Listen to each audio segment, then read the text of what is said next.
Antonio. Roll Tide. It's great to, of course, have you back in Tuscaloosa and especially get celebrated at Bryant-Denny Stadium this weekend. How's everything going?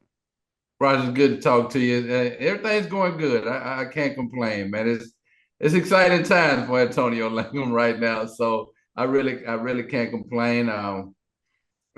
Just the opportunity to be honored and to have the opportunity to be honored for the making the College Football Hall of Fame and all that good stuff. So it's always good when you get to come back. As they say, you get to come back home.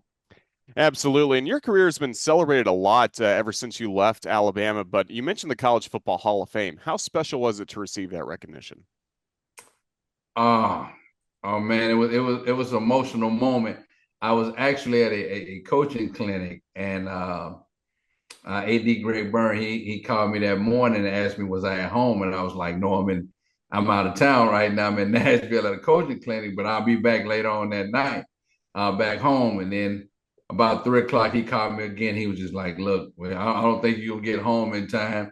So he says, I just want to tell you something. I'm like, okay. He was like, congratulations, man. You're a Hall of Famer. And at first I'm like, come on, man, stop playing. And he was like, no, I'm serious.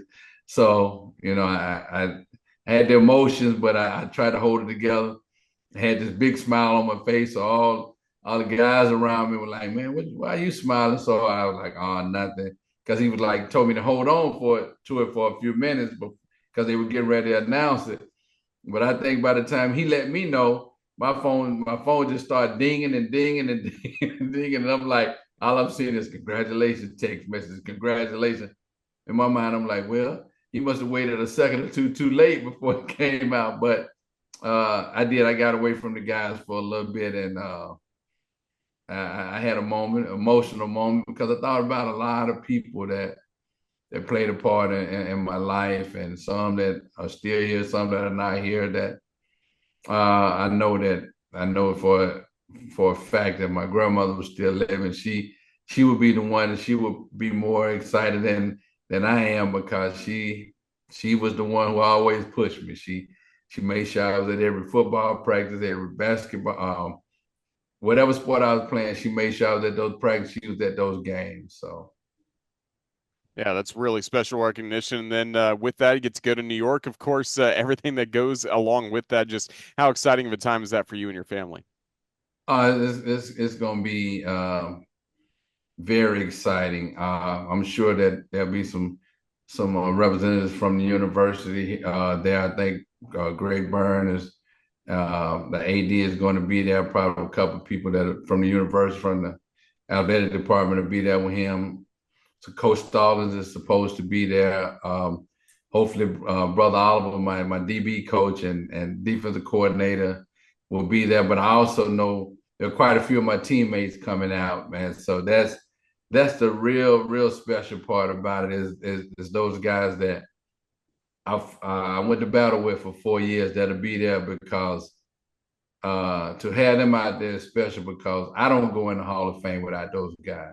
I can't line up by myself and play against 11 guys and think I'm gonna be successful. So those guys, man, all my teammates that'll be out there, those who can make it out and those who won't be able to make it out. But at the end of the day, I want them all to know, first of all, the University of Alabama and everybody a part of the athletic department, from our president, Dr. Stuart Bell, to our AD, Greg Byrne, faculty and staff, their coaches that I played for when I was at Alabama. I want all of them to know that I'm going in the Hall of Fame and they're going in with me, because they all played a part in my accomplishments here at the University of Alabama. A lot of people say, well, you did all the work. Yeah, but I had a bunch of people that played a part in me being able to get into the College Football Hall of Fame. If I don't have the guys that coached me and the guys I line up with to be a part of this, and the fans that were there cheering us on and behind us 100%, then I don't know if this recognition happens. So I'm truly blessed, grateful, humbled by it, and just I can't say it enough how thankful I am, man. We're really looking forward to that for you coming up, as well as what's coming up on Saturday. You're an honorary captain before the Iron Bowl, and you're going to be joined by one of your teammates and one of the most special players we've seen wear the crimson jersey, in David Palmer. Just how great is it to reconnect with him, and for also the fans to celebrate everything he did here at the Capstone? Man, the Deuce is that guy, man. That kind of talent is like they said, generational talent. It only comes around so often, man. And that dude, just to be able to have watched him for 3 years, we played together for 3 years, and to have to compete against him every day at practice and battle him. I tell people all the time, you go against a David Palmer, man. I don't worry about other guys from other teams, because if I know if I can battle him all day at practice for 2 hours and some change, when I line up against guys from other teams those Saturdays, I feel like that was a breeze, because I just want to get one of the best in the business. So it's always good. We keep in touch. We talk a lot. We hang out a lot. Me and Dave, me and the Deuce, and other guys that live in Birmingham. So that camaraderie, that love that we have for each other, man, it's still there, and we try to get together as much as we can. So I'm excited for that, to be there with the Deuce, man, and get the chance to just connect, and not only me, but to see him get celebrated too. And like I said, he went into the Alabama Sports Hall of Fame this year, and he's another one that's deserving of the College Football Hall of Fame. So just to be there with him and for us to just be celebrated together, man, it's a great honor. And of course, anytime you're getting recognized like this, a lot of people are going to talk about some memorable plays from your playing days. Obviously, I imagine the Florida interception, the SEC championship game, probably gets talked about the most. But what are some other plays around that maybe people bring up to you that are go beyond that SEC championship game? Well, your family is the hardest on you, right? And so all my family members always give me a hard time, and they like, everybody continues to remember you for only one play. One play, the SEC championship game. Just that one play. You're still relevant off of one play. Then, I sit there and I laugh along with them. And then I had to remind them, okay, let's go back that same year against Mississippi State, block punt for a touchdown. Let's go to Auburn, interception for a touchdown. Let's go back a little further than that. Tennessee, where I broke the career interception record that same season. Not that season, but then my senior year, I tied the interception record against Arkansas. So there are a lot of plays I tell them. I say, you just go back to 91 and run it all the way through. I even made a few plays as a freshman in 90. I said, so let's not get this confused now that it's just that one play. Well, just not everyone Yeah, has I a tell whole them a lot of documentary times, made Roger. about one play like you do. Yeah, I tell them, I said, something y'all better check my resume a little bit. So we have fun with it. That's pretty good. You get to be recognized this week for the Iron Bowl. Just how special is the Alabama Auburn rivalry to you? I thought I played in some rivalries in high school, but I never forget my freshman year. My freshman year, and my first Iron Bowl experience of actually being in uniform and coming out of that tunnel. I was actually in awe of the whole situation. I found myself looking around in the stands and just taking in the whole atmosphere. And I had teammates they had to tell me, "Hey, freshman, we get ready to play a football game. You got to come out of the stands now and get on the football field." So um, that rivalry has always meant a lot to the state of Alabama as far as bragging rights are concerned. And, they live with it for 364 days a year till it's time to play it again. And no matter how the teams are playing, what the records are, all that goes out the window, because everybody put their life on the line for that game. For 60 minutes, they put their life on the line for that game. So, I don't think you can ask for a better rivalry than you do with the Iron Bowl. And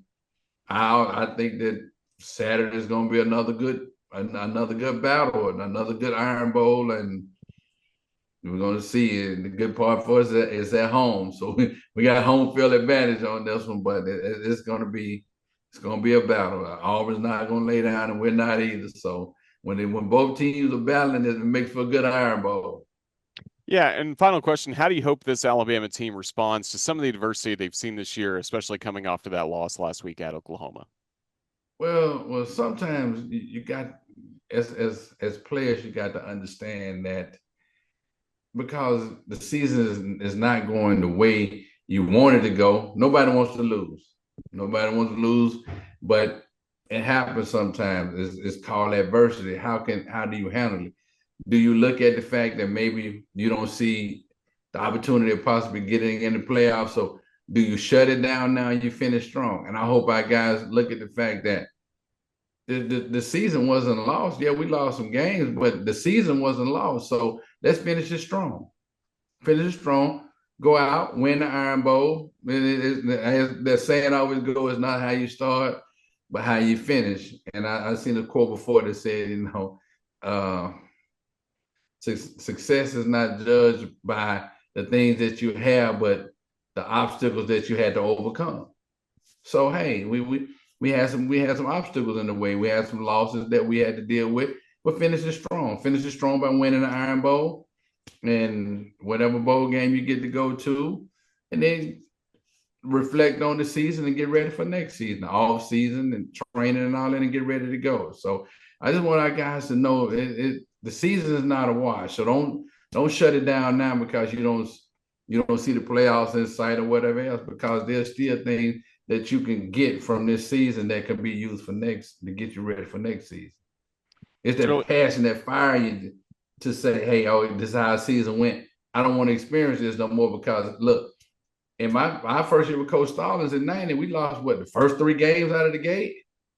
Then '91, we lose one game. '92, we win the national championship with a new coach, with a new coach at the helm. So sometimes you gotta look at the bigger picture and understand that this is how it started this year. It gets better and it gets better, and you get to where you need to be. So I just hope they can stay the course and understand that everything is not lost, and you build from there. really well said. Well, Antonio Langham, thank you so much for the time you've given us here on the Crimson Tide Sports Network today. All the best coming up with everything coming up this weekend for the Iron Bowl, and especially coming up in New York for the College Football Hall of Fame. We're thrilled for you. We're proud that you're an Alabama legend. Just thank you for your time. Roll Tide. Roger, thank you. Roll Tide.